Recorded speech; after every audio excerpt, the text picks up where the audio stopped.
As targets of workplace bullying, we want to know two things. We want to know why it's happening, and we want to know what to do about it. My most recent video was about the latter, so this video is about the former. Why do workplace bullies do what they do? Let's review. At its core, workplace bullying is almost always motivated by jealousy. But jealousy comes in many forms, kind of like 50 Shades of Green. Workplace bullies actually have many reasons for doing what they do.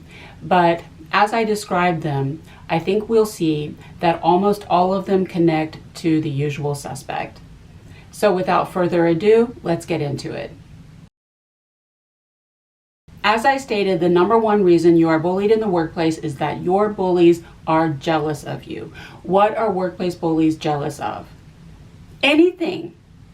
It could be literally anything. Ain't enough time in one video for me to list all the things that these people are jealous of, and there are no levels of pettiness to which they will not stoop. Nothing is beneath these bottom-feeding pond scum. They could come after you because you have more space between your eyes than they do. They're jealous that you had orthodontics and they didn't. They're jealous that you don't have cankles and they do. They're jealous that your handbag is Loewe and theirs is still Louis V. They're jealous that your car has a vinyl interior and theirs smells like a locker room. They're jealous that your parents had more money than theirs. They're jealous that you've been to Europe and they don't even have a passport. They're jealous that you speak a foreign language and they don't even speak their native language. 37 hours later. They're jealous that you have a master's degree and they only have a bachelor's. They're jealous that the restaurant server smiled at you but not at them. They're jealous that the neighborhood cat lets you pet it, but it won't give them the time of day because it can sense they're evil. They're jealous that you know about an app they didn't know existed. They're jealous that you know how to spell a vocabulary word they don't know. Then they're jealous of your hobbies like badminton and needlepoint. Workplace bullies, many of whom are self-proclaimed Christians, are all in violation of the 10th commandment. They want what you have, however minor. Again, their pettiness knows no bounds. Empty people spend their entire lives externally focused, looking outside of themselves and desperately trying to fill the void within by taking other people's stuff instead of simply turning around, going within, turning inward, connecting to source, and cultivating those things inside of themselves by downloading them from spirit. Most of the time, jealousy in the workplace is a combination of what I call the big four. Physical appearance, your height, weight, skin, hair, teeth, nails, clothes, and or accessories. Intellect, knowledge, and or education. Competence, that would be the actual work that you do. Talent, skill, ability, and popularity. Everyone likes you. The bosses, the other coworkers, and or the clients. In addition to being jealous of the quality of your work, workplace bullies may be jealous of your work ethic. You may work faster and or more efficiently than they do. And that's because you're not wasting time and energy on all of the superficial bullshit that they do, like gossip. Alternatively, workplace bullies could be jealous of your SES, what kind of neighborhood you grew up in, what kind of schools you went to, where you come from, how much money your parents had, how much money you have, where you live now, what kind of house you have, what kind of car you drive, what kind of vacations you take. Or they may be jealous of your relationships, your family of origin, your immediate family, or your chosen family. If you are an adult who is still close to your parents or to a parent, I guarantee you workplace bullies will call you immature. Didn't you know that you were supposed to go no contact with your entire family the day you turned 18? Just a side note here, if a workplace bully is bullying you about one of your interpersonal relationships, as always, they are exposing themselves. That is the wound in their own life. This is why, as I stated in my last video, it is vital never to reveal any personal information about yourself in the workplace. Do not cast your pearls before swine. Most of the time, however, as I've stated many times on this channel, what other people are really jealous of is not material. It's not really about the size of your house. I'm not inventing that. You can just look it up. It's a TED Talk. There are conventionally attractive people in the world who do not get bullied because no one is jealous of them. Case in point, Annie Knight. If you've never heard of her, before you Google her, trigger warning, it's a lot. Just when we thought that human civilization could not possibly decline any further, apparently now there's something called competitive sex challenges. And that's enough internet for me. Clear your cache. She claims that people who oppose what she's doing are simply jealous of her. No, dear, they're not. Beauty, intellect, money, those things alone are not really enough. You have to have something else going for you. This is not to feed your self-importance, but you may be more advanced than your bullies in certain spiritual graces, like peace, calm, balance, wisdom, empathy, compassion, understanding, tolerance, generosity, patience, confidence, healthy self-esteem, or a youthful spirit that still experiences joy and gratitude for small things. Long story short, you outrank them in the spiritual streets. Some of you may be sitting there thinking, why would anyone be jealous of me? I don't have anything to be jealous of. One thing in particular that workplace bullies may be jealous of is your potential, especially if they are older than you. Workplace bullies are people who very much have given up on themselves. Yes, they're working, they're making money. Some of them may even have relationships in their personal lives, but they have given up on their own soul's salvation and their ability to achieve happiness in this life. One of the reasons that workplace bullies bully is that they are all miserable, and I'll talk about that in a minute. So no, you're not rich, famous, and in love now. You don't have it all yet, but you could. And your workplace bullies know it. And they are hell-bent on making sure you never do. They want to thwart your opportunity for advancement, not only in the organization itself, but in all of life. They work very hard to systematically dismantle your self-esteem, your self-worth, your entire self-concept, to make you doubt yourself, so you self-sabotage, block all of your own blessings, and never reach your full potential and end up just as nihilistic about life as they are. Workplace bullies may also be jealous of your authenticity. You actually are who they pretend to be. You may be one of those very rare real Christians or whatever religion, while they're just phoning it in. To them, religion is not a deeply held set of values and beliefs. It's just an identity and a label. It's all external, superficial, and fake. Or worse, you may have no religion at all and still be a better person than they are. You can do it with conviction, and they can't do it at all. And that just adds insult to injury. At the very least, you may be a genuinely kind person, and they can't experience empathy if someone put a gun to their head. You are what they are not. Another quality that your bullies may be jealous of is your faith, and I'm not talking about religion. By that I mean you may still be a true believer. You haven't given up on yourself, and you haven't given up entirely on other people either. You may not yet have lost your core bedrock belief that most people in the world are basically good. You may still believe in amelioration, the concept that life for all living things can be improved. You may also be down with the mission. Most organizations have missions, and so do most professions. In the professions, this is called the ethos. The ethos of medicine is cure. In law, it's justice. In education, it's knowledge. In journalism, it's truth. In psychology, it's healing. In criminal justice, it's safety. In social work, it's service, and so on. If you work in a profession or an organization with a mission, you may derive some ancillary reward from being involved in work that contributes to the greater good. You care. If that's you, if you are still a true believer, you know what your bullies think of you? They think you're immature. They think you're a fucking child, an idiot, and a fool.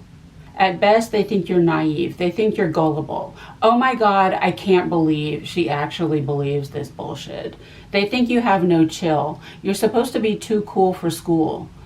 A lot of workplace bullying is about putting out your light, taking the edge off of your shine. It's lowest common denominator thinking. They have to drag everyone in the environment down to their level because they cannot meet you on yours. Adjacent to jealousy, we need to talk about this concept of undeserved blessings. Again, workplace bullies are 3D people, literal-minded, trapped in the matrix, experiencing all of life only through the immediate 5 senses, with no spiritual hygiene and zero capacity for abstract thought. They are not necessarily stupid per se, but there is absolutely no wisdom here. They have not even grasped the first law of spirituality 101, which is karma. How are they going to understand things like energy or past lives? If they can't see it, to them, it doesn't exist. No proof, didn't happen. Now, you don't need to tell me about all of the abject chaos that goes into planning your day. I know you already worked a full 8 hours before you even showed up. Taylor Swift said there's no such thing as effortlessness. But if you're not narcissistic, you don't need to run around the workplace all day, every day, making a big show about how hard you're working. You don't need to protest too much and make a big deal about it. You just work. And if workplace bullies can't see you suffer, they assume that you don't do anything. And in addition to immature, they probably also call you lazy. If they can't see you curled up in a ball crying on the floor right in front of them, they automatically assume you have never suffered a day in your life. It's all about them. You don't exist separate and apart from them. You actually never existed before they even met you. With absolutely no wisdom and no spiritual awareness, they cannot understand all of the hard work you have already put into earning your positive qualities, whatever they are, not only in this lifetime, but over the course of many incarnations. So they really believe that you don't deserve them. It's not fair. There's an astrologer I follow here on YouTube who does chart readings of the royals. I'm sorry, I'm a Duchess stan and I have a video on that. You will never convince me that she's a bad person. Her haters can try to spin it 6 ways from Sunday, but ultimately their only problem with her is that they're racist, and I will die on that hill. Anyway, this astrologer tries to be fair, but she says that every time she uploads about Meghan, the royalists spam her channel. And one of their justifications is that she did nothing to deserve it, meaning her title. And the astrologer made a good point. Who did? Royalty is by definition something that can never be earned. You are either born into it or you marry into it, period. Those are the only ways to be royal. What did Harry do to deserve it? He was born. That's it. His father didn't have a job till he was in his late 70s. Monarchy is one of the few things in this world that are, by definition, meritless. It's pretty much the opposite of meritocracy. That's why monarchy sucks. Unless it's Prince Fazza from Dubai. Girl. It's kind of giving young Eric Bana, whose new series just uploaded on Netflix last night. Girl, I almost lost my shit. And I was reading an interview with Meghan about her new Netflix series, which is a lifestyle show, and she was responding to criticism that it was tone deaf and out of touch because people have to pick apart and find fault with every little thing that she does. And one of the things that she said was, I think people don't realize that my life was not always like this. Well, I do. I have empathy and I've seen her chart. She has Mars in the 12th house. She has both Jupiter and Saturn piled right on top of her moon. And she has a double yod. That can't be easy. Megan's family of origin, with the exception of her mother, is an abject shit show. I wouldn't wish that father on anyone. She's been divorced. She worked in what is probably the most toxic industry in the world. With that Mars of hers, I can see how she might have been exploited, if you know what I mean. She deserves her prince. Just leave her alone. And I want to add here that this attitude is very typical of the perception of Americans until recently, as these entitled, spoiled brats who don't really deserve any of their abundance because they don't have any culture. Which I think was also the problem for Amanda Knox, another beautiful woman who is pathologically reviled by the public for no justifiable reason. If you still think she's guilty, shut the frickin' door. If you actually believe that that girl sexually assaulted and murdered her roommate whom she had just met, that's a level of irrational hatred I cannot have in my experience. Amanda has a new memoir and documentary, and I was listening to a recent interview with her. And she said, as she has often said over the years, she just wanted to know why. She wanted to know why that happened to her and why those people did that to her. She even wrote the Italian prosecutor who spearheaded the witch hunt against her to beg him for a sit-down meeting so she could have closure. Amanda is highly intelligent and well-spoken, so she always articulates a lot of flowery philosophical theories to explain what she went through. But she's also a lovely triple cancer lady with a big heart, and she was raised with humility. So she's too modest to ever say out loud what the real problem was the whole time, and that is that that batshit prosecutor was jealous of her and sexually attracted to her. She was the youthful, free-spirited ingenue with that buoyant American optimism. She was raised with healthy self-esteem, and she was looking forward to her whole life ahead of her. Again, she had potential, and she was a true believer. She was also hot and sexually active. He couldn't have what she had, her spirit, and he couldn't have her. So he tried to destroy her. If I can't fuck you, no one else can. He literally wanted her dead, and to a certain extent, he got what he wanted. In the interview I listened to, her voice broke when she said that part of her died in Italy. It's a sad story of outrageous injustice that demonstrates just how much damage jealousy can do in this world. I really think that jealousy is a more dangerous natural disaster than water or fire. To finalize this commentary about jealousy, I want to also talk about comparisons. I really don't think one can exist without the other. I know that you are not comparing yourself to anyone that you work with, but workplace bullies are comparing themselves to you. The moment that they meet you, they size you up, from your physical appearance to your IQ to your work ethic, to determine where you rank in whatever imaginary hierarchy they hold inside their diseased little brains. It's not that workplace bullies can't have any positive qualities. As I've stated, I have been bullied by some attractive, intelligent, and competent people. It's just that if they have anything going for them, no one else is allowed to. Workplace bullies do not want to be number one. They want to be the only one. If the definitive book about narcissism is ever written, it will be titled The Only Person in the Room.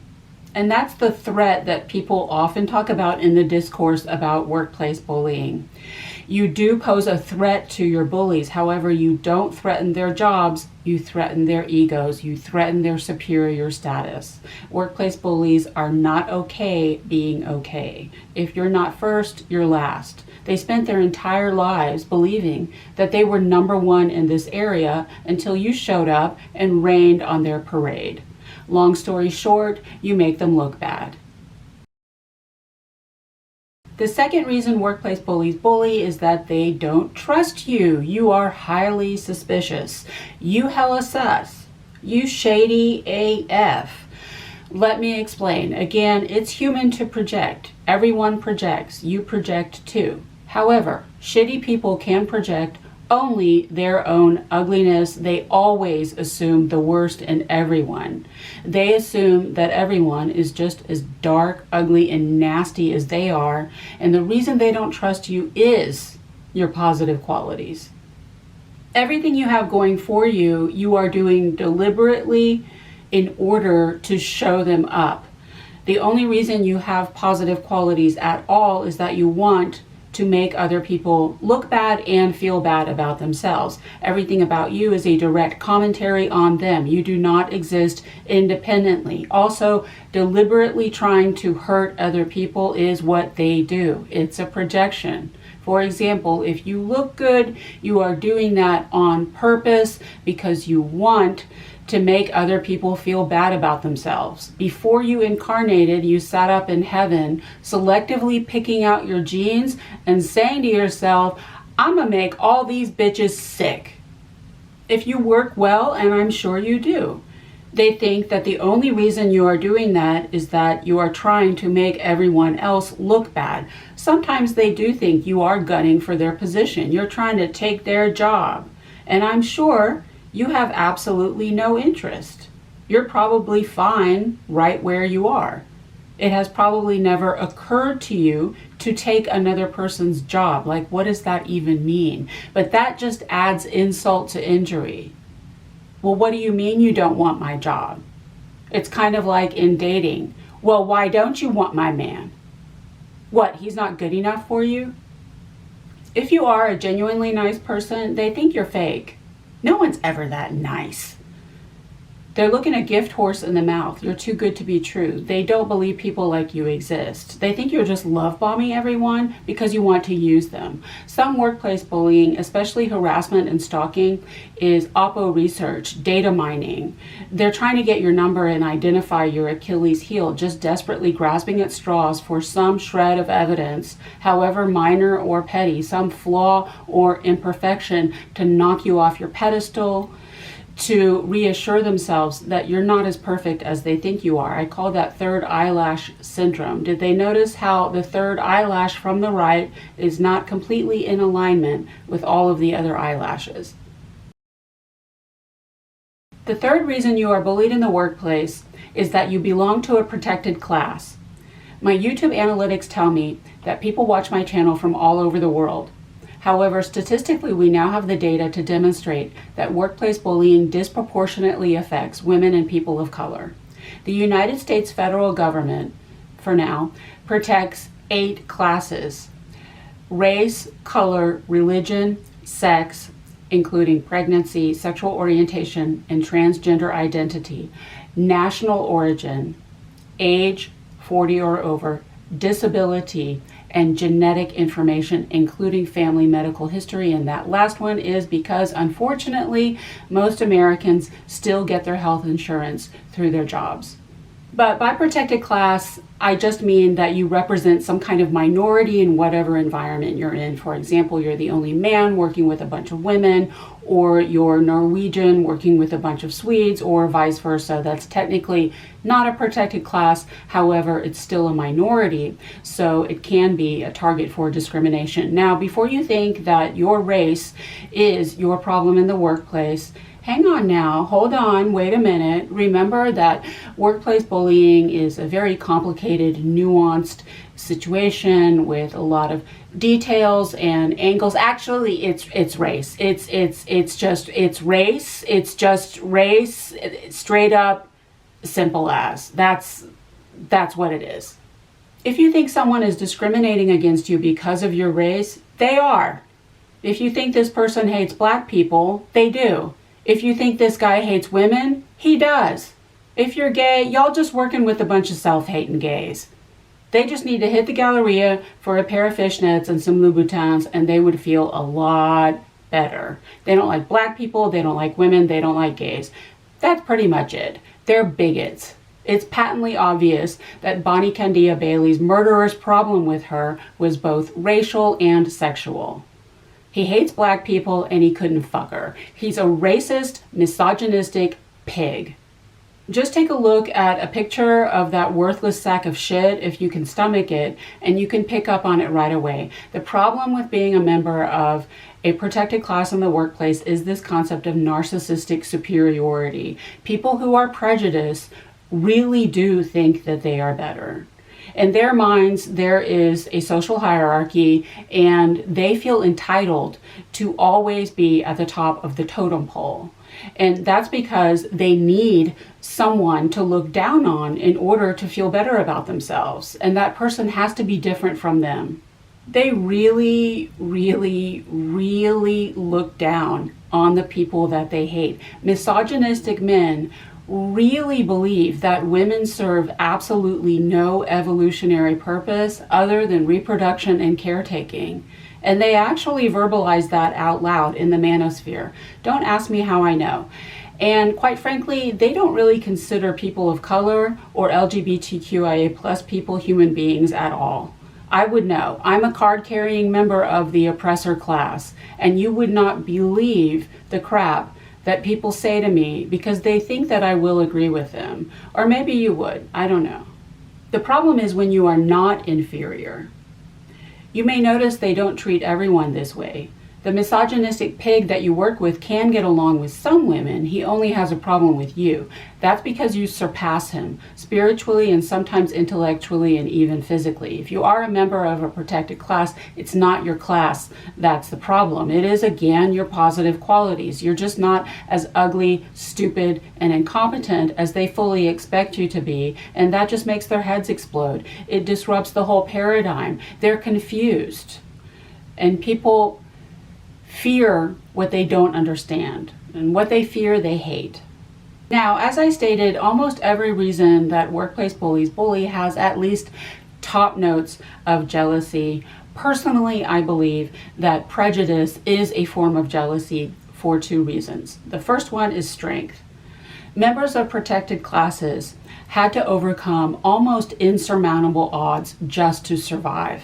And they continue to face overwhelming adversity every day of their lives. But they are not just surviving. Many of them are indeed thriving and have managed to excel in all areas of life. As much as I hate the expression, that which does not kill us makes us stronger, oppression comes with a lot of trauma, but it also builds resilience, like a diamond created under pressure. It's in the DNA. Members of protected classes may be better equipped to navigate hostile environments because they have a strength that their oppressors never had to cultivate because they're privileged and entitled.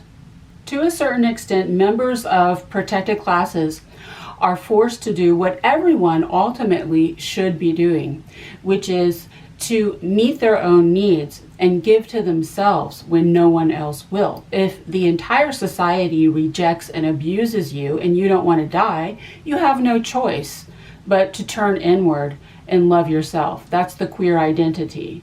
The queer identity is self-love, and that's just another thing for bigots to be jealous of. Also, members of protected classes tend to partition themselves off into their own communities because they have to. Again, if the entire world outside of you rejects you, you have no choice but to give what you need to yourself, and we are all built for connection. So in addition to strength, members of protected classes may represent a kind of inaccessible world. It's a world that the oppressor class is not privy to. They don't have the keys to the kingdom. Again, insecure people have a pathological need to dominate. They do not tolerate anything or anyone in their environment that they cannot control. If you speak Spanish and they don't, then they can't dominate that and they can't control it. It is a kind of jealousy.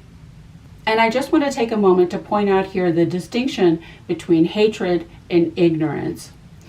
Sometimes the people in our lives do say some stupid shit that is actually quite offensive, but it's not always coming from a place of malice. It's actually just ignorance, from the French word ignorer, which literally means not know. They just don't know. They don't have any black friends. No members of their family have come out. It is a lack of exposure.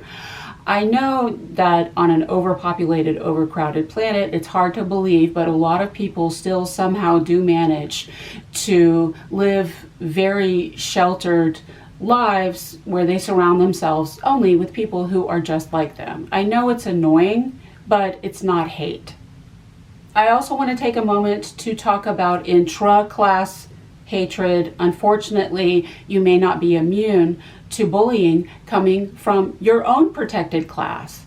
Most women in the world have some degree of internalized misogyny because we have been socialized to hate ourselves. They will attack any woman who is more feminine than they are because in a patriarchy, femininity is equated with weakness.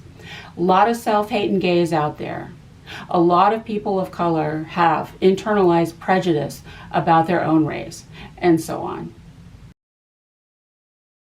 I may be projecting here, but I really think the other number one reason, if that's possible, that workplace bullies bully is that they are not getting what they want. A lot of targets of workplace bullying, especially if you grew up in a very critical household, tend to internalize everything and ask themselves, what am I doing wrong? Well, it's not anything that you're doing. It's what you're not doing. Workplace bullying is one big temper tantrum that spoiled, entitled, narcissistic 3-year-old toddlers are throwing because they are not getting what they want. Workplace bullies are acting out because they can never articulate what they want, because they don't have any verbal skills, because they don't have any empathy, and because they're full of shit. The moment that they meet you, they fully expect you to whip out your crystal ball and intuit exactly what it is that they want from you without them ever having to ask for it. What do workplace bullies want? It could just be sex. That is the most basic, primitive, low-level version of workplace bullying. We've all been through that whole disgusting rodeo. However, most of the time I find that what workplace bullies want is emotional in nature. This is something I call inappropriate resourcing, and it is, in my opinion, the biggest problem in the contemporary workplace. Workplace bullies are not there to work. They are there to do everything but work. They go to work in order to get their sexual and emotional needs met when they have no right to. No one in any profession has the right to approach his or her coworkers with his or her emotional needs, not even counseling. If you are a professional therapist, you may be responsible for meeting your client's needs, but not your coworkers. If you think that sounds harsh, that's a boundaries problem. If you and I were in a romantic relationship and I were not meeting your emotional needs or vice versa, that would be a problem and we could go get some counseling. This is the workplace. It's not a marriage. Work is not family. Family is not work. You get your emotional needs met from your friends and family members. If they are not filling the bill, you can march your little checkbook down the street and go get some therapy. You do not drag your emotional needs inside the workplace. Anyone who thinks otherwise has poor boundary function. I know what everyone says, but we spend so much time there. Well, as I've stated, if everyone would kindly eliminate all of the emotional and sexual horseshit from the workplace, which is essentially nothing more than supply seeking for a minority of narcissists who are holding everyone else hostage, that would dramatically reduce the amount of time and energy that we expend on work, and we could all be working a 25-hour work week. Now, workplace bullies' emotional needs vary widely, but none of them have anything to do with work, because when it comes to work, I'm sure you are perfect because you have to be. I know you show up on time and you do a good job. You do everything these people tell you to do and then some. You go above and beyond, and you need to stop doing that. See my last video. It doesn't matter. They don't care. That's not what they want, especially if you are experiencing a lot of irritation, frustration, and exasperated behavior like dramatic sighing and physical violence around the workplace. It is because they are not getting what they want. They want you to like them. Some workplace bullies may want to be friends with you, but they can't express that because they don't feel good about themselves. Some of them need to be needed. They want to take you under their wing and show you the ropes, when you don't need any training because you already know what you're doing. It's a control move and a power trip. They need you to be dependent on them so that they can control you. If you are independent, that's probably because something in your formative experience taught you that you are a burden to other people every time you express a need. But workplace bullies resent your independence. Some need some kind of validation. They want approval or sympathy. When they humble brag about their accomplishments, you are supposed to be just overcome and blown away by their sheer and utter awesomeness because they're so amazing. They want you to be amazed by not only them, but also the job. This is supposed to be the best job you have ever had in your whole entire life. You are so thrilled to be there that you'd work for free. And some of them want you to feel sorry for them. You're supposed to indulge in their little woe is me self-pity party. Oh, you poor thing. And some of them want you to apologize for something that you didn't do. Some workplace bullies want you to be afraid of them. That one took me years to figure out. They like to see everyone in the room cower in fear the minute that they enter the room. If you have the audacity, the unmitigated gall to approach them in a spirit of equality or worse, indifference, they think you don't respect them. Equality is tantamount to disrespect. If you are not afraid of me, that means you don't respect me. And some of them want you to fight with them. They want you to get down and dirty with them and roll around in the mud with them. They don't want you to be professional. They want you to be messy. Some workplace bullies want access to your energy. They're energy vampires. Either you are blocking your energy as you should, or your spirit team is cloaking you on your behalf for your protection. Some workplace bullies may not necessarily want sex from you per se, but they need to know that you are available for sex should they decide to take you up on the offer. They fully expect you to flirt with them, even if they are married, to validate their narcissistic ego that they are the hottest guy or girl in the room. It's about stroking their egos. Long story short, it's about making them feel good. And that is emotional labor. One of the reasons you are bullied in the workplace is that you are not emotionally laboring effectively or at all. The quality of your work is irrelevant. Neither here nor there. It doesn't matter. They don't care. The workplace is the cult of personality. It's not about work. Personality trumps productivity every single time. The survivors in the workplace are not necessarily the most intelligent, educated, or competent. They are the most codependent. They are the ones who kiss the most ass.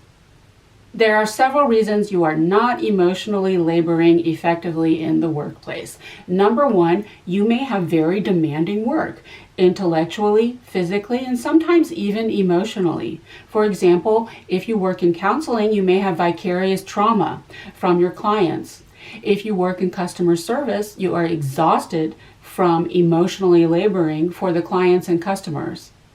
When you are absorbed in challenging work, it's very difficult to drop everything and go from 0 to 100 to start diaper changing, bottle feeding, and burping your coworkers. Another reason that you are not emotionally laboring very well is that your social skills are rusty due to a long period of isolation brought about by unemployment. When we have trauma, we voluntarily self-isolate.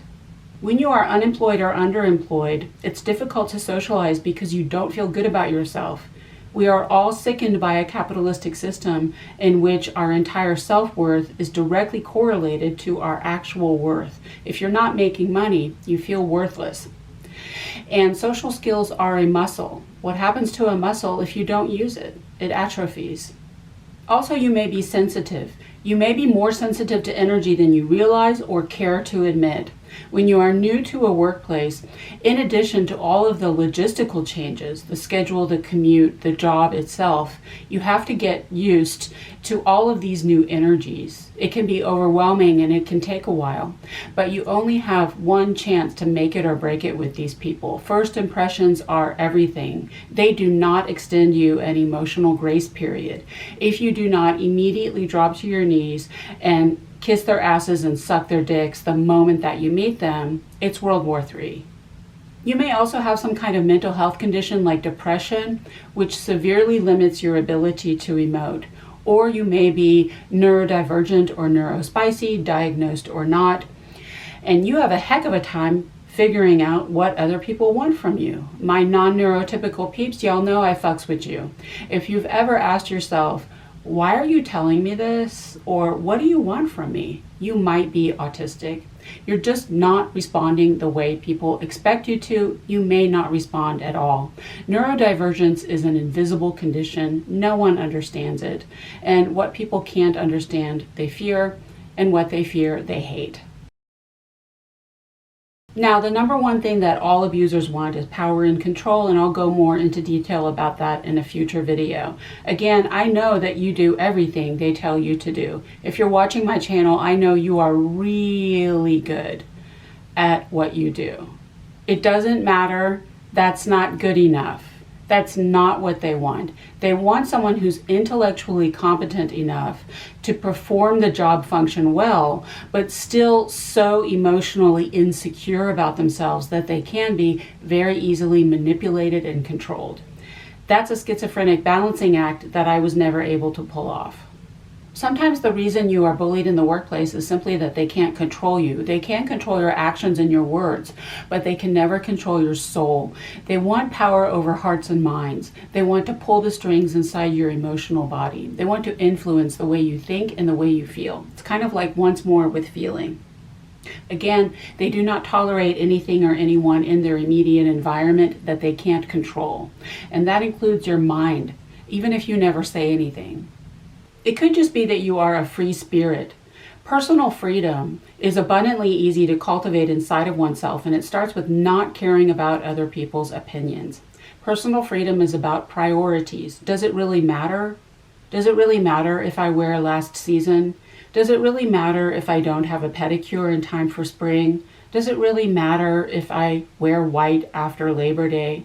But when you are indifferent to other people's opinions, as you should be, your indifference will be misinterpreted as impudence. You're difficult to work with, difficult to talk to, insubordinate and churlish. You have an attitude problem. Because when you really don't care about other people's opinions, they can't control you. The fifth reason you are bullied in the workplace is something I call perverse empathy. They're miserable. I know that some workplace bullies can swagger around the workplace with a lot of bravado in their O face, especially when they know they are hurting you.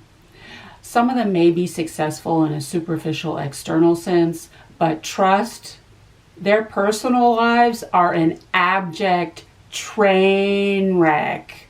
Some of them may have partners and even families, but you don't want to know how bad it gets in their houses at night. At the very least, their internal lives are nothing but chaos, drama, turmoil, and conflict. These are people who will not know one moment of peace until they are well into their 70s or ever at all in their lives. Again, I know that when they are actively in the process of hurting another person, they look like they're having an orgasm. But happy people don't bully. It's like a law of physics. They're not only miserable, they fucking hate themselves. This goes way beyond low self-esteem. This is all-consuming self-loathing. I recently finished season 2 of The Ultimatum Queer Love. She's going to talk about Netflix reality dating shows again. And one couple's having an argument, and one partner is wrongfully accusing her partner of doing the same thing that she has done. And that partner says to her, "No wonder you hate me. You need to hate me so you feel better about yourself." Insecure, empty people need someone to hate. It keeps their focus external, off of them, so they never have to look in the mirror at their misery, their self-loathing, and quite frankly, their evil. All bullying arises out of deep insecurity and a colossal amount of pain. Just try to imagine how bad your life has to get that the only way you can feel good or indeed feel anything at all is by hurting other people. Actually, you probably don't want to know what has to happen to you that you let yourself get to that point. I hate to say it, but hurt people hurt people. The abused become the abusers. Victims turned villains. If you fail to heal your trauma, you become what you despise. And for some people, that wound will never heal. It's buried too deep. They can't access it anymore. They could rot in therapy for 20 years and it wouldn't make a dent. They are the spiritual equivalent of a total. The universe is just going to scrap them. And some of them know this intuitively. As I stated, some workplace bullies are people who have simply given up on themselves.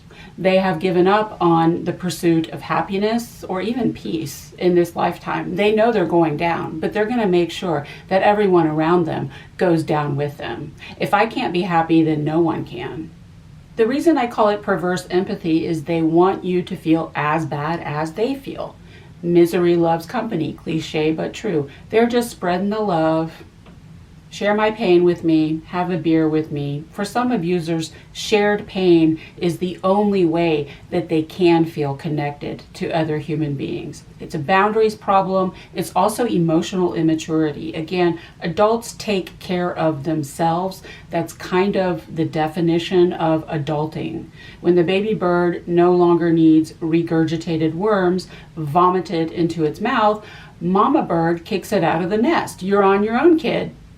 And taking care of yourself means meeting your own emotional needs. It is emotional self-regulation. Workplace bullies are people who cannot emotionally self-regulate.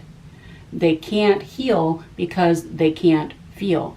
You have to feel it to heal it. The only way out is through, and they are using you to regulate the emotion that they cannot feel or heal themselves. You are the workplace trash can, you are the universal dump master, you are effectively everyone's bitch. You are a pacifier, a dildo for their emotional regulation. One of you called it the office chew toy. The real reason that people target you with their unprocessed trauma is that you are the one who can feel, transmute, and heal that energy for them. You may be a sensitive who is emotionally expansive, and you may have done it before. You may already have performed that service for someone else in your life. You may not be aware that you did that, but your workplace bullies are. Sometimes workplace bullies just don't feel very good physically. Many of us have noticed how unhealthy our bullies are, not only mentally but also physically.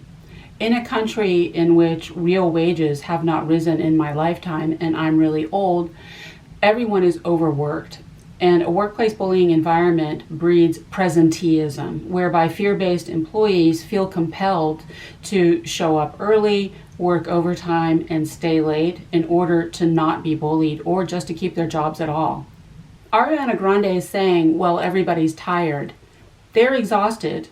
And often when people are tired, they eat more because they're eating for energy. And they're eating this nasty processed Western industrial diet, which is rich in empty calories, but devoid of any real nutrition.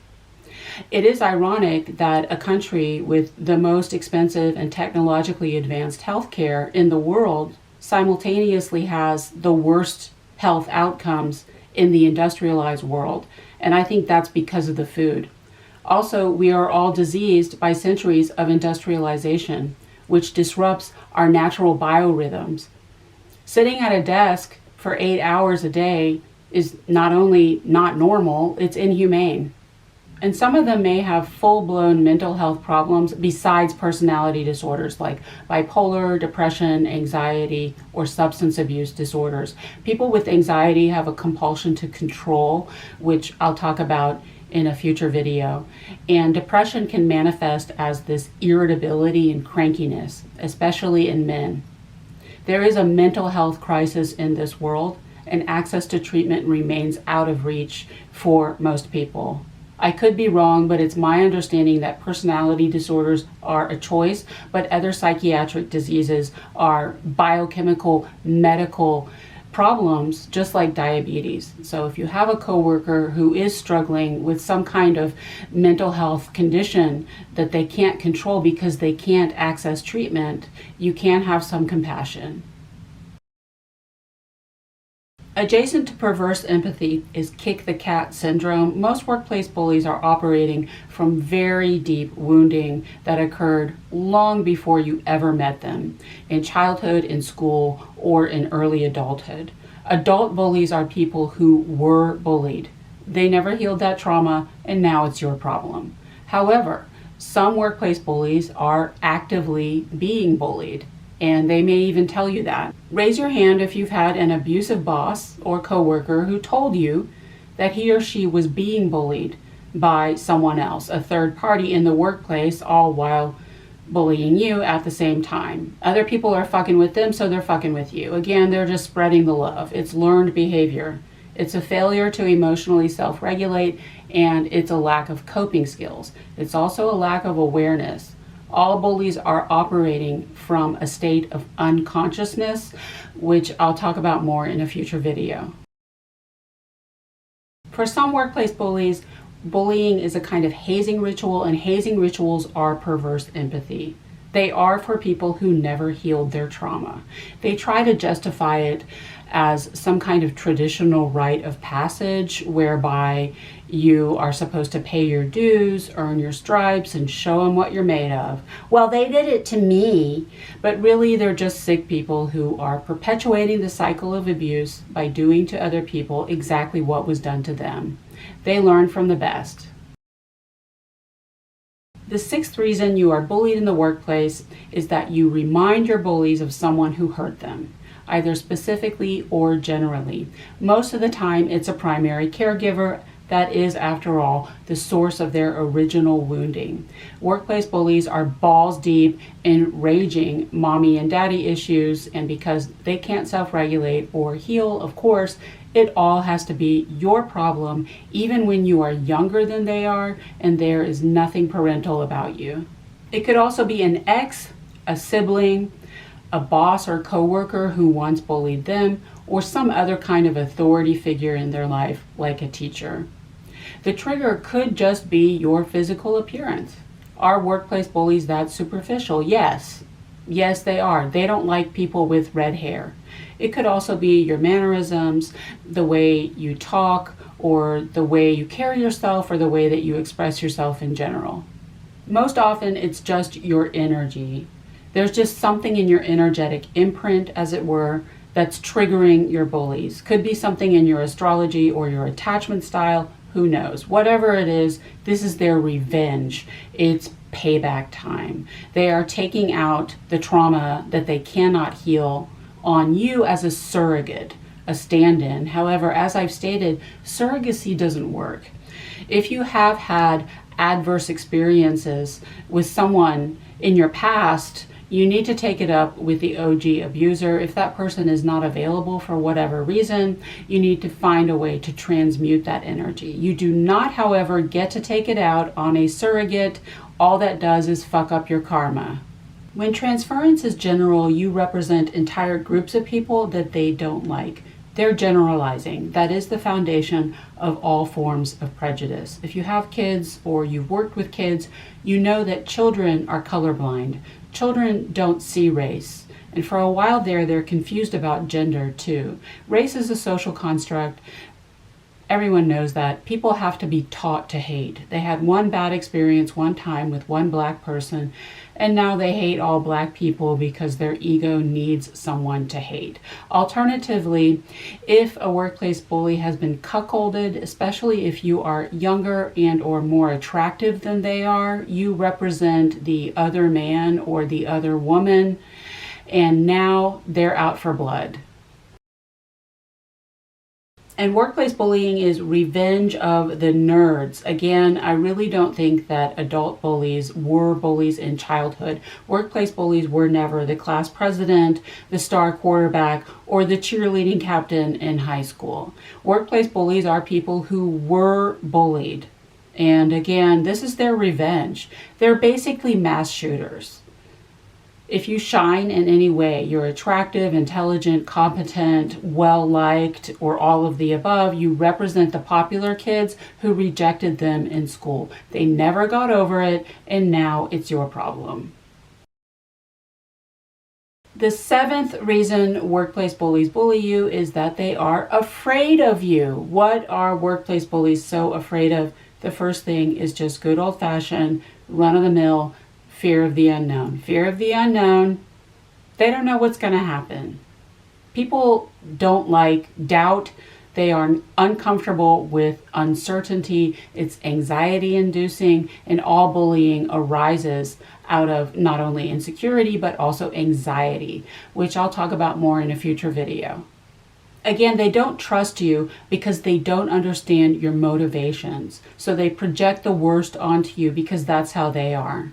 They want to know what your angle is. What are you up to? You're like, my angle is to perform the functions outlined in my job description, collect my paycheck, and go home to spend time with people that I can actually stand. That's my angle. Their other greatest fear is exposure. As I've stated, one of the reasons that you are bullied in the workplace is that you have the potential to be a whistleblower. Again, workplace bullying is just the marijuana, the gateway drug, the slippery slope to other unethical and even illegal behaviors. If they are not above bullying, then what else are they up to? Workplace bullies are often up to no good, cooking the books, stealing money from the company, violating safety rules and regulations, pathologically lying about their backgrounds, their education, experience, qualifications, certifications, soliciting or trading sexual favors, or just having extramarital affairs. When I say potential, I mean you are the one who could report those things. You may be intuitive. Again, intuition is just a muscle that you are forced to develop in order to protect yourself. Intuitive people usually come from traumatic backgrounds. And if you have trauma, you are in a constant state of hypervigilance. You are observant, alert, and aware, always reading, tracking, and scanning people with your antenna, and that, quite frankly, creeps people out. Or you may just be smart. You have a good bullshit detector. Even if you never say anything, they know you know. They know you're on to them. You have their number. And this, I think, is where workplace tattling comes in. I don't think I've talked about tattling very much before because it hasn't happened to me that much, but workplace bullies do it. Tattling is different from smearing. Smearing is false, it's dishonest. It's not even rumors, it's just lies. Tattling happens when you did make a mistake because it happens. We're human. But instead of addressing the matter with you directly, the workplace bully has to race to a supervisor to inform them of your mistake. It's a humiliation ritual. Tattling is definitely something that is associated with children, specifically preschoolers. Workplace bullies who tattle are developmentally at the preschool level. That's about 4 years old. Are we surprised? Incidentally, people who gossip are at about the same level as tweens. They haven't hit puberty yet. Are we surprised? I don't know why children tattle. Granted, I didn't do that much research. I do know why workplace bullies tattle, and that's because it takes the heat off of them. It's a deflection. Pointing out your mistakes makes them look perfect by default. Comparisons, again. Alternatively, workplace bullies may be afraid that you will simply expose them, their real selves. Insecure people usually want fuck-ton attention for their egos, but zero awareness of the self. Don't touch the mask. Don't get too close. You are the one who could rip the mask off. If you are intuitive, you're kind of like the character Lorne in the television series Angel, minus the whole demon part. He could see into people's souls when they sang. Again, it's your intuition, or it could just be that you have a very high level of self-awareness because you've worked on yourself. If you're like that, they are afraid that you're going to turn that examination on them. Long story short, you're not buying what they're selling. You're not drinking the Kool-Aid. Even if you never say anything, they know you see the truth. The 8th reason you are bullied in the workplace is that you actually did expose your bullies. Now, as much as I say you didn't do anything wrong, sometimes you did. You did do something. What did you do that was so bad? Again, workplace bullies never feel remorse because they always justify their behavior. And one of the ways that they justify it is that they blame you. You started it. In their minds, it's just retaliation, tit for tat. What did you do wrong? Nothing, but in their minds, you did. Specifically, you exposed them.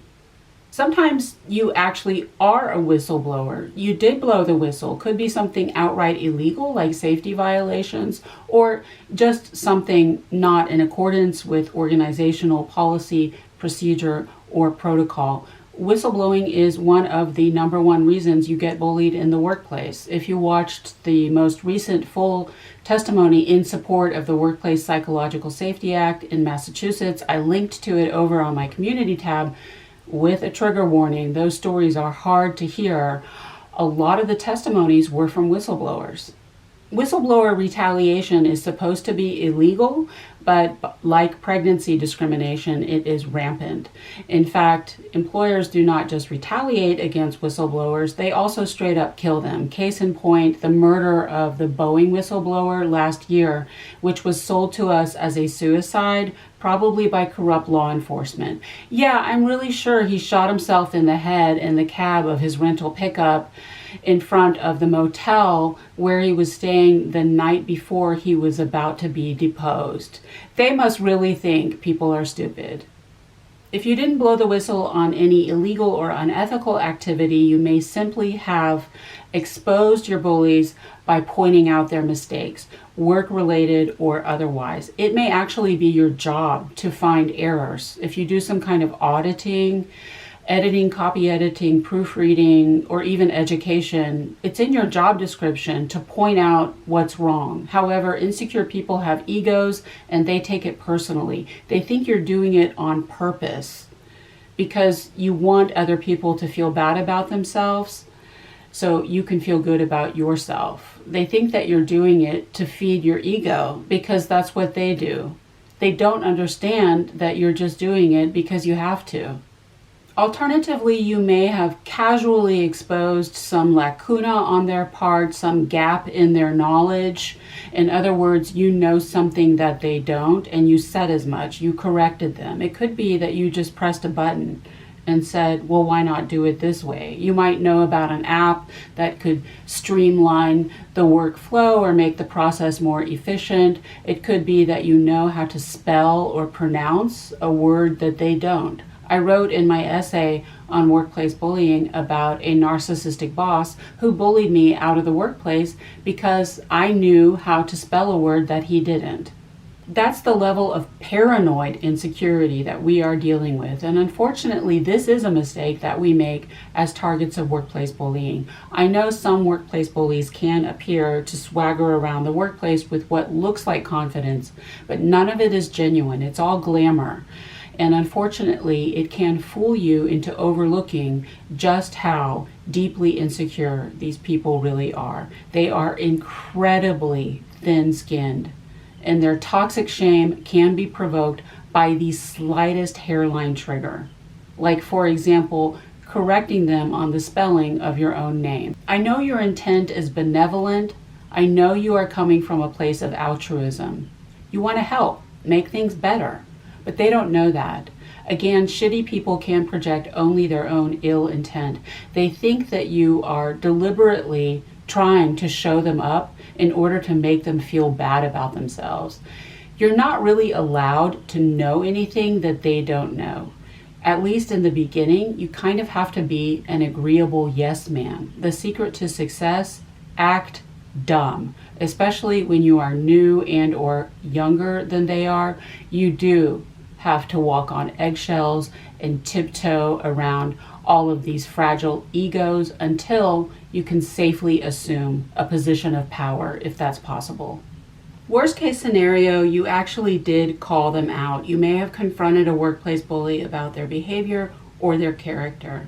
You may have gone so far as to use words like narcissism or bullying or their forms. That is a colossal mistake and an absolute no-go for targets of workplace bullying. You cannot confront bullies while you are still employed. After you have been eliminated, feel free. Be my guest. Knock yourself out. Shout it from the rooftops. Call bullies out to your heart's content. Let the world know the truth about these organizations and the narcissists that they enable. But don't say a word while you still work with them. And you may have exposed them through no fault of your own. I was bullied by a narcissistic boss after he came to work with a cold sore. I didn't judge him. I wasn't grossed out. 2/3 of the world's population has that virus. I understand. I was bullied by a coworker after I just so happened to pass him in the hallway after he had spent about an hour in the bathroom before leaving work.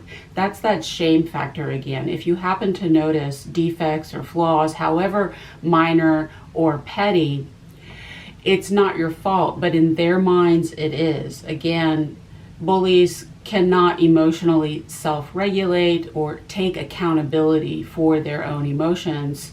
You made them feel ashamed, and they feel entitled to retaliate for what you did to them. You may also have shown them up simply by being yourself.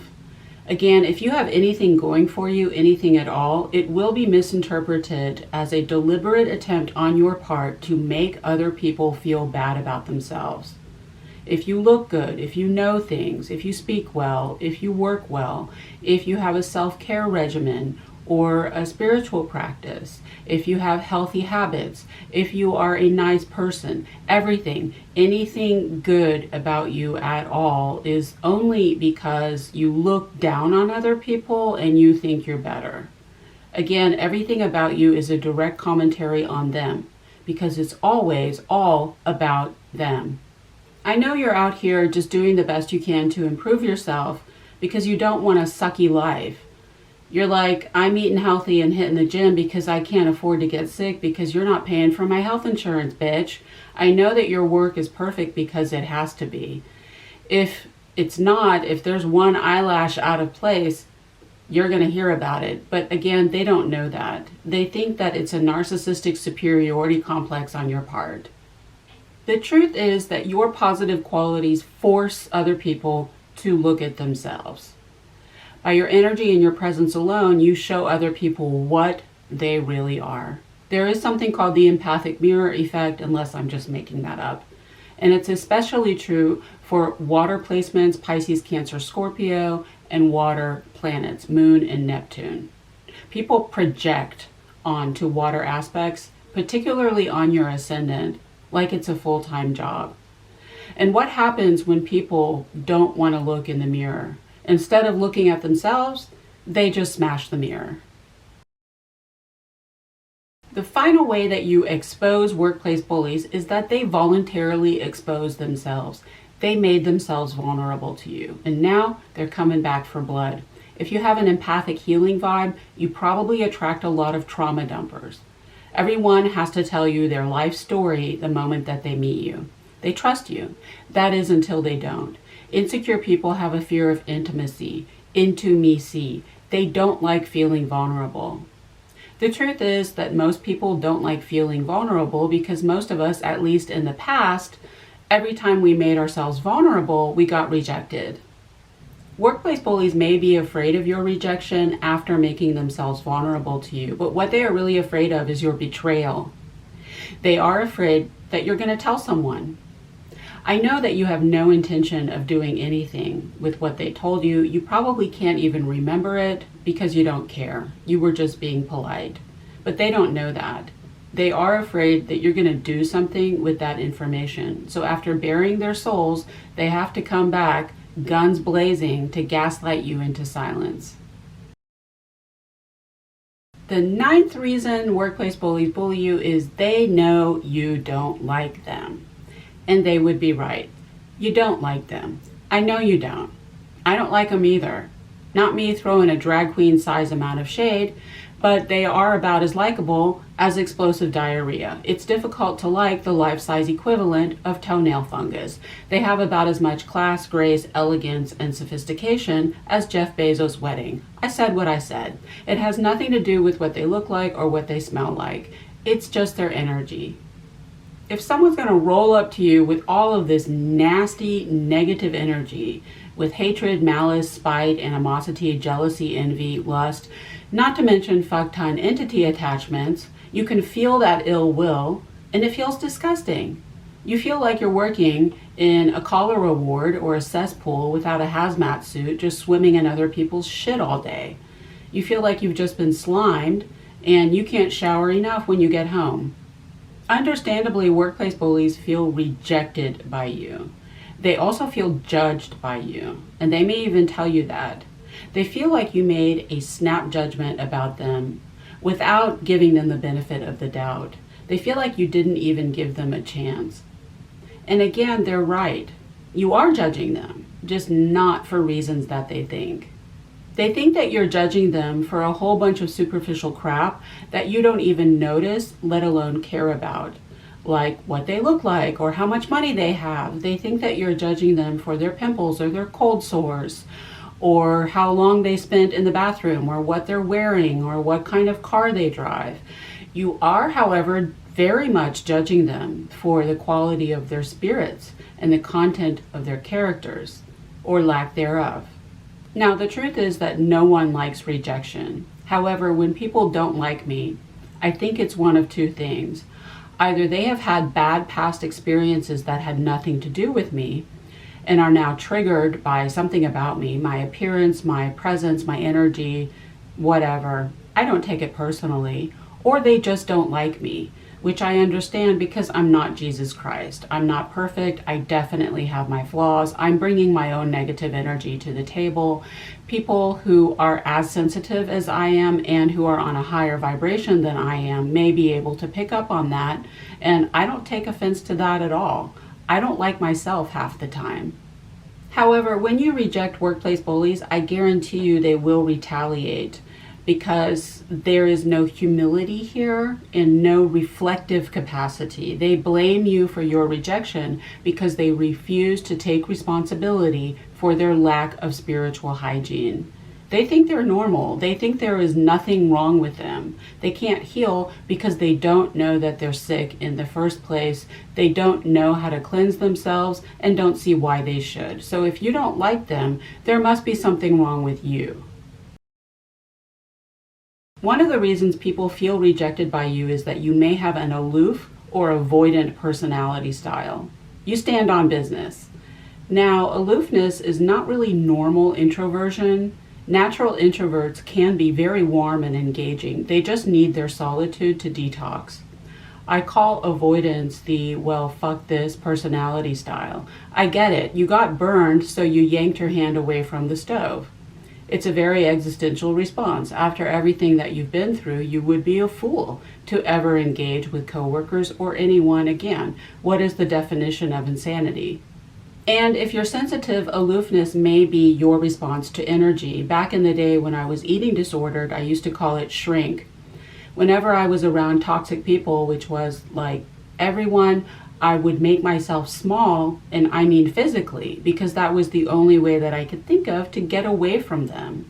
You may not literally starve yourself, but you may distance yourself energetically, perhaps akin to what Dr. Ramani calls soul distancing. There is something called empathic shrinkage, unless I'm just making that up too.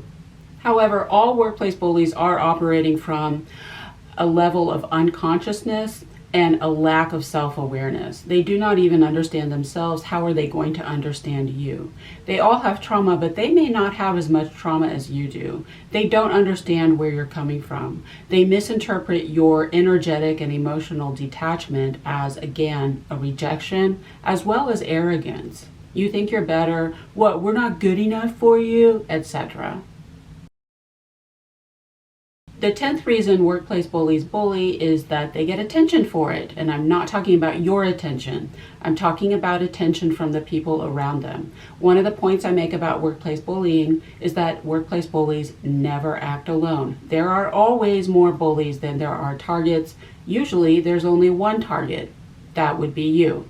Workplace bullies always gangbang. The word mobbing just needs to be retired once and for all, because all workplace bullying is mobbing.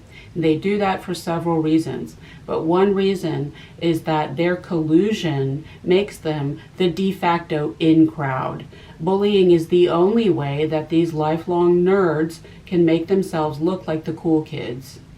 Studies show that the reason that men catcall and wolf whistle at women in public has nothing to do with the women they are harassing and everything to do with the men that they're with. Notice how they almost never do it alone. It's a flex to demonstrate to other men that women have no power over them. I don't let no bitch control me. It's a display of strength because the price of admission into the men's club is misogyny. Bros before hoes, bruh. Case in point, America's new Secretary of Homeland Security, Ice Barbie, published a memoir last year before the election in which she details a horrific story about killing her dog by shooting it because she, quote, hated that dog, when she could have given it to a rescue organization or rehomed it if she didn't like it. She said she told that story to show that she has the ability to make, quote, tough decisions. What it really was a flex to demonstrate cruelty disguised as strength to impress her surrogate daddy figure, der Pumpkinführer, and it worked. Murder a defenseless animal, get a job in the administration, which is now stacked with pick-me's with daddy issues, all jockeying to out-cruel and out-mean each other. I ran all their charts up to their eyeballs and raging daddy issues, every single one of them, above all the orange man himself. BTW, this administration is bullying. Classic, classic, classic bullying. Everything, I mean literally everything I have been saying on this channel for over 6 years applies to every member of this administration and to the minority who support it. It's patriarchy, it's misogyny, it's toxic masculinity, it's narcissistic abuse, and it's bullying. If you want me to make a video about that, let me know. Workplace bullies are all vying for attention from one another, and they are competing with you for attention from a third party. Usually it's a stand-in for a primary caretaker. These are people pushing 40, 60, 70 years old, still balls deep in glaringly obvious mommy and daddy issues, and very much dragging all of those unmet emotional needs into the workplace. You may have noticed that there is some kind of surrogate mommy or daddy figure, usually someone in a position of power or authority that they're all trying to get attention from. Alternatively, the third party you didn't know you were competing for could be your bully's love interest, regardless of marital status. Workplace bullies have no qualms about pursuing people in committed relationships because they have no integrity. You thought you were there to work, you didn't know that you landed on the set of a Netflix reality dating show intended to kill as many brain cells as possible. There's just one small problem. You have no interest. And again, that just adds insult to injury. It's like dealing with all of these paranoid, insecure, mean girls who think that the only way they can keep their partner is by bullying the competition. I saw you looking at my man. The irony is that women like that are always with the lamest LVE losers on the planet. It's like, bitch, you can have them. I know you love your husband, but no one else does. Trust, you're safe. Reason number 11 you are bullied in the workplace is that you remind your bullies of something they hate in themselves. In other words, you represent their shadow. Good or bad, it could be positive or negative. Most of the time, it's some kind of feminine sensitivity, emotionality, and quite frankly, insecurity, regardless of gender. But it could be literally anything. It could be your confidence or your sense of humor. Whatever it is, it's something that your bullies have discarded, sacrificed, rejected, or repressed, or that they never owned, because they decided that they cannot survive if they retain this quality. But you have. It's another variation on the theme of jealousy. Let me give you an example. One of the worst students I ever had in my life was this French woman who said that she had a PhD in French. She stalked me, called 2 of my clients to smear me, tried to sabotage my career. Horrible.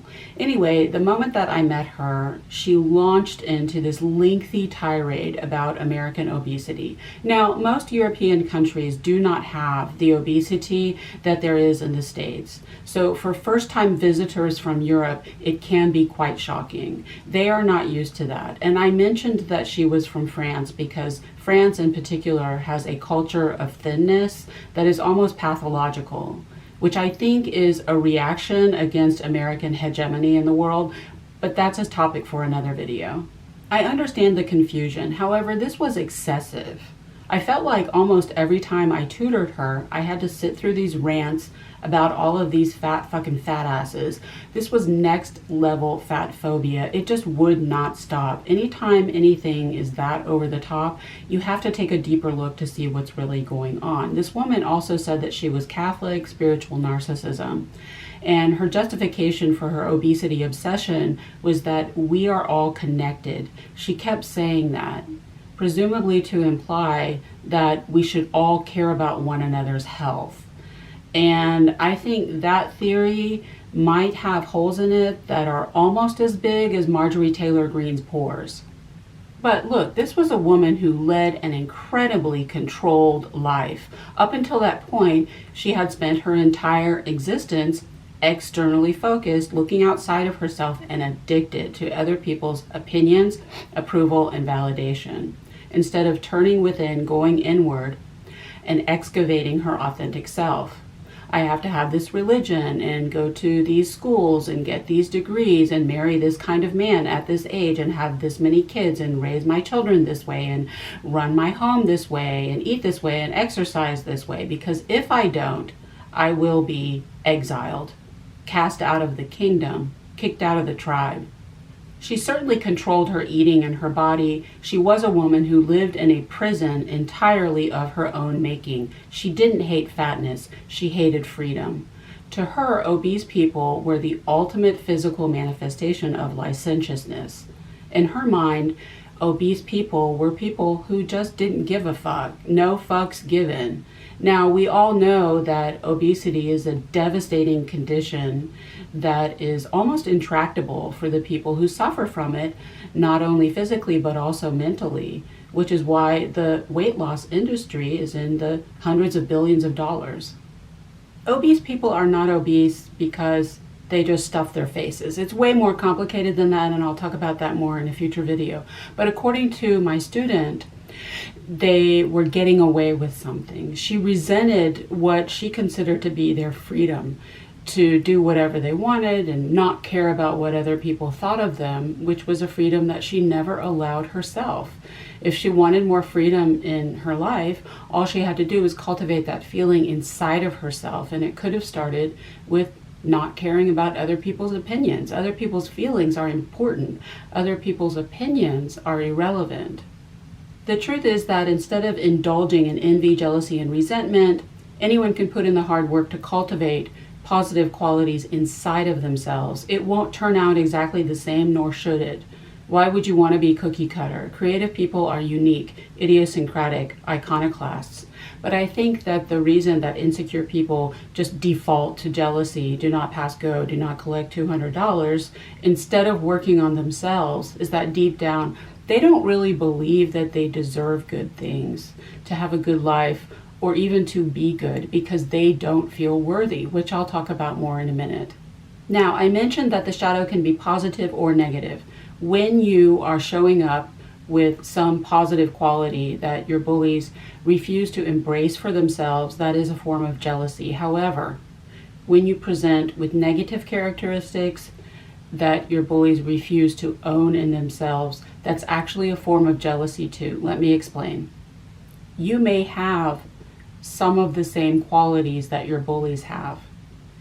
you too may be insecure and have low self-esteem. You may have mental health struggles, diagnosed or not. You may be anxious and, quite frankly, overly sensitive. You may have difficulty self-regulating, and you may have anger issues. And you may be generally unhappy and disappointed with life. And you may have exactly the same wound that they have. We live in a holographic universe, and sometimes we are all just mirroring one another. Your bullies may have manifested in your experience in order to present you with some things that you need to work on, and vice versa. When you come across parts of yourself that you don't like, you don't have to violently reject them. All you have to do is integrate them. Angelina Jolie once said that she used to run away from her demons, but now when they come around, she's just like, hello boys, come on in. I'm an asshole, you're an asshole, everyone's an asshole. It's all good in the hood. If you've worked on yourself by now, I hope you've learned to own your shit. That's called taking accountability, and it's a sign of emotional maturity. When you acknowledge and accept the shadow that resides within you, it no longer has to keep manifesting in your external reality in order to get your attention. Because what you resist persists. If you refuse to embrace your shadow, you end up having to take it out on innocent people, which is what workplace bullies are doing. As much as our egos are addicted to the binary opposition that gives us an other to work against, I'm good because I'm not like that, which is victim consciousness, sometimes we have more in common with our bullies than we care to admit. On est des frères ennemis. It's just that you're making different choices. And that's just another thing for them to be jealous of. And I just want to mention here that the shadow is where much of the stunning hypocrisy of workplace bullies comes from, and I will elaborate more on that in a future video. I know that when workplace bullies want to wrongfully accuse you, they can come up with some pretty zany stuff. It's jaw-dropping, just takes your breath away. But if you ever wonder where all that crap is coming from, you don't have to look very far. People who cannot heal have to project. It's like a law of physics. As I've stated many times, just learn to take every word out of your bullies' mouths and turn it around as a reflection of how they really feel about themselves. The 12th reason that workplace bullies bully you is that they like you, but they don't feel good enough. I know that when you're being bullied in the workplace, you think these people hate you, when it's often quite the opposite. Some of them may quite like you. Some of them want to be friends with you. A lot of them want to have sex with you. Some of them even want to be you, which is what drives all of the creepy single white female copycat obsession and stalking that even continues long after you have left the workplace. However, these are people who have prior trauma in relationships. They've been burned. They don't like feeling vulnerable. And attraction is a vulnerability. They are afraid of your rejection, so they're going to beat you to the punch. Bullying takes the sting out of their fear of abandonment. Taylor Swift sang, "You gotta leave before you get left." I have to reject you before you have a chance to reject me. I have to hurt you before you have a chance to hurt me. I have to fuck you before you have a chance to fuck me. That's how these people think. Bullying is a cry for help. A tarot card reader here on YouTube said that people are meanest to the people they feel safest with. That's because those people can't or won't abandon them. If you are a nice person, workplace bullies assume that you will tolerate their shit indefinitely. Mariah Carey sang, "And you keep on playing games like you know I'm here to stay." They're pretty sure that you have nowhere to go. You won't abandon them, and as long as you want to keep your job, you have to pretend like you forgive them when you totally don't, just to keep the peace. Why does your 3-year-old break the rules when he knows he's not supposed to? He's testing you to see how much he can get away with. You let him know that while you do not condone the behavior, you still love him, and that's how children are supposed to develop that internal feeling of being loved unconditionally. I think workplace bullies kind of miss that stage in their development. Ultimately, all forms of abuse are ham-fisted, maladaptive, dysfunctional ways of sourcing the unconditional love that the abusers never experienced because they can't connect to source. They can't get it from God, so they're coming to you about it. They're shopping for milk in the liquor store. The 13th reason you are bullied in the workplace is that you like them and they still don't feel worthy. I know that most workplace bullies are so revolting and despicable, you can't stand to be in the same room with them. But every now and then you do come across some coworkers who are interesting and attractive, platonically and even sometimes romantically. It happens, we're human, don't beat yourself up about it. However, people with trauma, ourselves included, react negatively to anything positive. They don't like love. They will reject and sabotage everything good in their lives because, again, deep down, they just don't believe they deserve it. If you are genuinely kind to some workplace bullies, it's kind of like you're holding up a crucifix to a vampire. They feel like they're burning alive and they will aggressively and violently push you away from them.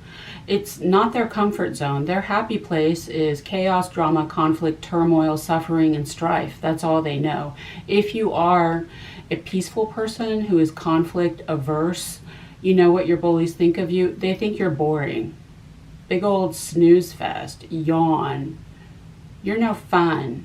Kindness is not only weak, it's also boring.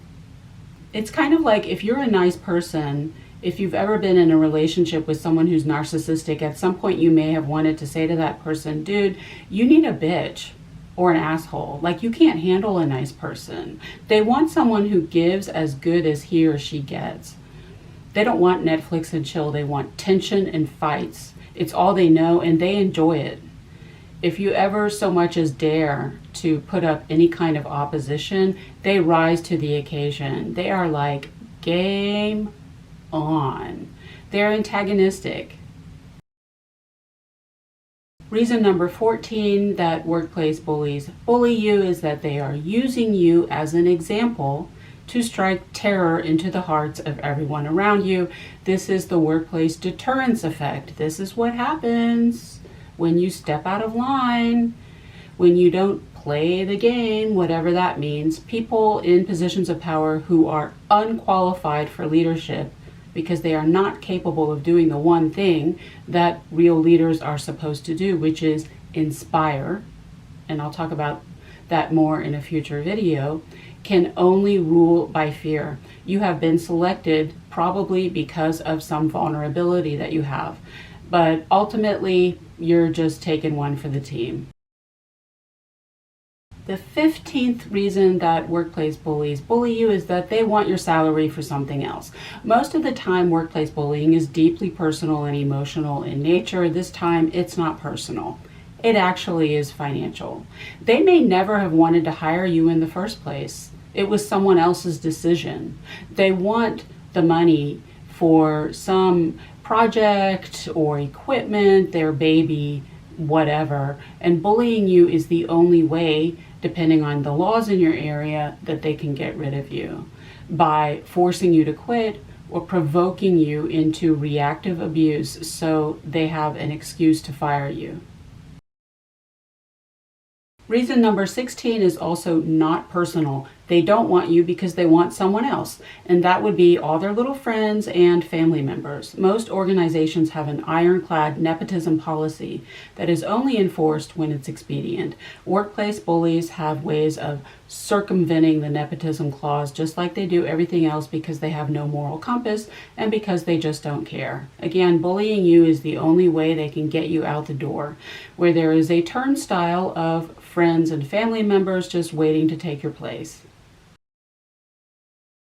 The penultimate reason that workplace bullies bully is they are actually trying to protect you.